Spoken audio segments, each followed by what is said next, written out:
तंबाकू के आदी लोगों को इससे कोई फर्क नहीं पड़ता कि इसमें जो मवाद इस्तेमाल हुआ है वो क्या और किस किस्म का है।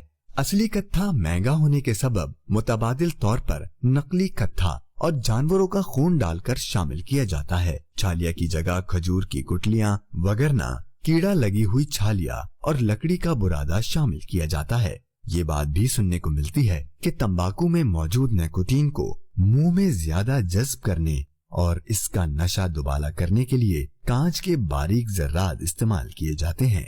मजीद बैटरी का इस्तेमाल शुदा पानी, चूने का पिसा हुआ पत्थर, रंग मिला कत्था, इन तमाम चीजों के मिलने से जो चीज तैयार होती है यकीनन आप उसे जहर का नाम देंगे, मगर अफसोस इसी जहर को गुटके का नाम देकर बेचा और खाया जा रहा है और हर उम्र के लोग खुसूसन नई नस्ल के रगुपै में इस जहर को उतारा जा रहा है।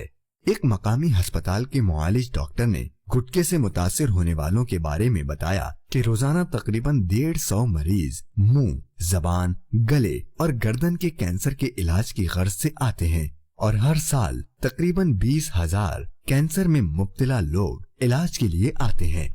इनके अलावा अब गुटके से और भी बीमारियां पैदा हो रही हैं।